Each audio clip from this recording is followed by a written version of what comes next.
Alright, what's up everybody? Kevin Bene back again. I hope everyone is doing absolutely fabulous. So, this week, I want to talk about a topic that a lot of us professional musicians, I think, struggle with, and that's practicing as a professional musician. Some people, I think that when you become a professional musician, you don't really need to practice anymore, or you don't need to practice as much. Or the opposite, maybe some students or younger musicians eventually wanting to be professional musicians think that, oh well, when I'm doing this full time, I'll have the time to practice. And that is just not the case. First of all, professional musicians, we need to practice. We are always trying to better ourselves, maintain our craft, just always trying to look for something better in our playing, pushing ourselves. And the other thing is that we always feel like there is not enough time to practice. We always try to find more time to practice. When you get out into the real world and you're doing music full time, or you have a steady job and you're trying to get your music career going, regardless of all of it, if you have bills to pay, it's gonna be really hard to get your practicing in. Even if you're performing constantly, if you're performing full time and making your income by performing, that usually entails, you're touring, or you're gigging a lot. You're doing a lot of traveling, and that takes up a lot of time, and it's time that you don't get to practice your instrument. Actually, Michael Brecker, the phenomenal saxophone player he was, who did mostly performing, in an interview, he said that it was hard for him to even get the practice time in, and what he did mostly was just maintain his skills from gig to gig, or either between tours or during tours. So it's a struggle.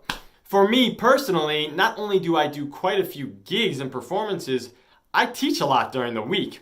I teach private lessons, and don't get me wrong, I love teaching, but it's time away from the shed. It's time away from my main instrument. And not only that, teaching is a craft in itself. Just because you're a good player doesn't mean you're going to be able to teach really well. So I'm always trying to better myself as a teacher, trying to engage my students more, trying to get them better, and just trying to make their enjoyment for this art form that much better. Quick plug, if you're interested in Skype lessons with me, definitely check my email in the description below. Love to meet you and love to get started. Just wanted to say that really quick. So whether you're teaching, whether you're doing YouTube, as I also do, whether you're a composer and you're writing things for jingles, or you're a musical contractor and you hire musicians for events, all that stuff is all affiliated with music, but it's time away from practicing. You don't get paid to practice your instrument. All right, let's tie this rant all together. I do think it's good for the future professional musician to know, because it doesn't get talked about enough.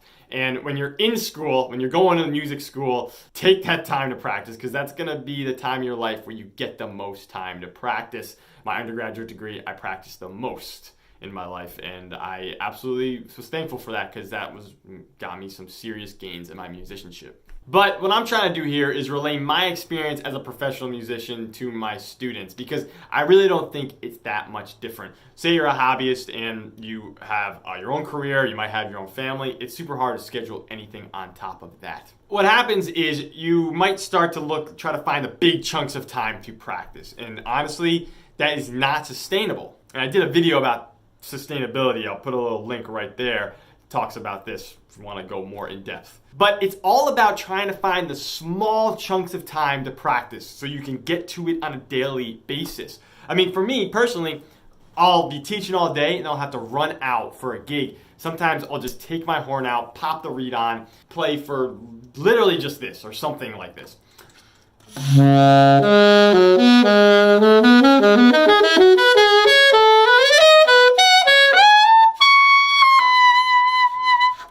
Something low to high, whatever. What it is, I'm just getting my concept into my horn, maybe doing some improvising a little bit. And that will be a lot of some of my days where I just take my instrument out for a second. But that second, it keeps the concept of my instrument in my mind on a daily basis. So, that concept doesn't degrade within a week or, within any amount of time. What I don't want to have happen is you get really excited, you get your horn, you get your instrument, you're like, yeah, I'm going to learn how to play saxophone. I always want to play saxophone. You start into it, and then you start fizzling out, and you don't play it anymore, and you just don't really want to play it anymore. And it comes down to you just not playing on a steady basis. And the only way to play on a steady basis if you have a busy life is small practice chunks. Don't worry about these big times. It's all about the habitual nature of playing the instrument so you see gains in your musicianship. Alright, I think that's all I wanted to say. That was supposed to be a quick video, but it turned out to be way longer than expected.